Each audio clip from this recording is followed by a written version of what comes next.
আসসালামু আলাইকুম প্রিয় জনগণ। আমার পিছনে দেখাতে পারছেন, এই যে আসলে সন্ত্রাস মুক্ত বাংলাদেশ চাই। সন্ত্রাস মুক্ত বাংলাদেশ চাই, এর মানে কি?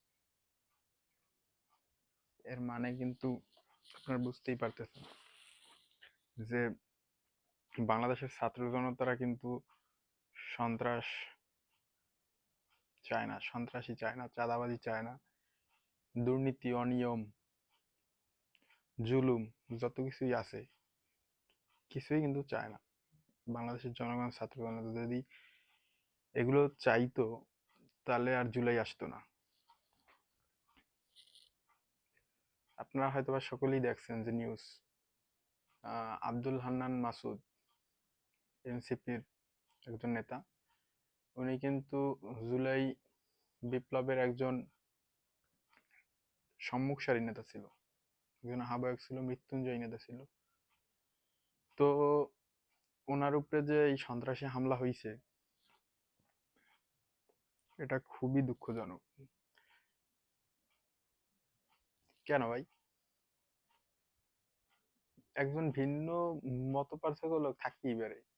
আপনি এক রাজনীতি করেন, ভালো কথা, আপনার রাজনীতি আপনি করবেন, আর একজন রাজনীতি করবে, আর একজনের ভিন্ন মত থাকবে, এই জন্য তাকে হামলা করতে হইবে, মারতে হইবে। এটা এটা কোন সিস্টেম? এটা তো বুঝলাম, এটা তো আওয়ামী লীগ সিস্টেমের মতো হয়ে গেল, আওয়ামী লীগ রেজিমে যা হয়েছিল। মানুষ কোনো ভিন্ন মতবাদ থেকে কোনো মানুষ কোনো কথা বলতে পারতো না, কেউ কিছু বললি জেলে ঢুকেই রাখতো, গুম খুন, আয়নাঘর। আমরা কি নব্য ফেসিবাদের দিকে যাইতেছি?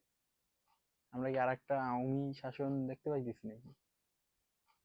বর্তমানে যা সিস্টেম শুরু হয়েছে তো আওয়ামী লীগের মতোই, আরো আওয়ামী লীগ থেকে ভয়াবহ হয়েছে। এটা বলা উচিত না, কারণ আওয়ামী লীগ তো জঘন্য ছিল, কিন্তু জুলাই আন্দোলনের পর যে এই সন্ত্রাসী হামলাটা হয়েছে, তাও আবার জুলাই আন্দোলনের নেতার উপরে। তাহলে ভাই আপনি আমি তো কিছুই না। আপনি আমি সাধারণ মানুষ, আমরা যদি কোনো কথা বলি, আমরা কি সেফ? আমরা কি নিরাপদ? সন্ত্রাসী কোনো দলের কোনো মতের হইতে পারে না, সে সন্ত্রাসী। দেখলাম যে বিএনপির লোকেরা নাকি কি করছে, যাদেরই হোক দ্রুত আইনের আওতায় এনে তাদেরকে বিচারের মুখোমুখি করতে হইবে।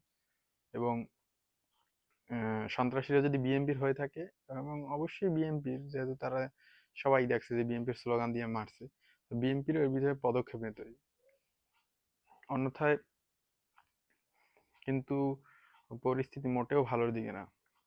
আমি বলছি যে আমি নিজেও অনেক উদ্বিগ্ন যে জুলাই আন্দোলন এত কিছু হয়েছে ভাই, এত মানুষ, এই জন্য কি আবু সাইদরা বুক পেঁচে দিয়ে শহীদ হয়েছে? এই জন্য কি মুগ্ধ এরকম বাংলাদেশ দেখতে চাইছিল? জুলাই বিপ্লবের 7 মাস হইতে না হইতে এরকম ই চাঁদাবাজি, অনিয়ম, দুর্নীতি, হামলা, সন্ত্রাসী স্টাইলে হামলা, এটা মোটেও কাম্য না।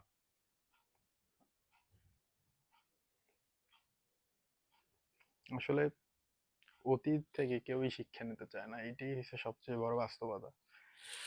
নাইলে দেখেন, শেখ হাসিনা কি করুণ পরিণতি হয়েছে। শেখ হাসিনা কত করুণ ভাবে ওর দেশ ছাড়িয়ে পালানো লাগছে। আওয়ামী লীগের একটা সিঙ্গেল পার্সনও কোথাও নাই, সব পলাইছে, সব ইন্দুরের গর্তে ঢুকছে। এই একেবারে জলজান্ত উদাহরণ চোখের সামনে দেখে যদি কোনো মানুষ পরিবর্তন না হয়, বা রাজনীতিবিদরা বা রাজনৈতিক কর্মীরা যদি একইভাবে রিপিট করতে থাকে, তাহলে এটা খুবই দুঃখজনক। আল কোরআনে মতো আছে, আল কোরআন আল্লাহ তাআলা তো কত দিয়ে দিয়েছেন আরেকটা, কিন্তু যে তারপর মানুষ হইতেছে না, হেদায়েত হইতেছে না, এর মতোই আর কি। এটা খুবই দুঃখজনক এবং এর তীব্র নিন্দা প্রতিবেদন জানিয়েছে আব্দুল হান্নান মাসুদের উপর যে সন্ত্রাসী হামলা করেছে এদের দ্রুত গ্রেপ্তার করে আইনের মুখোমুখি করা দরকার এবং তাদেরকে বিচারের আওতায় আনা দরকার। আর এই তো। আসসালামু আলাইকুম রহমতুল্লাহ।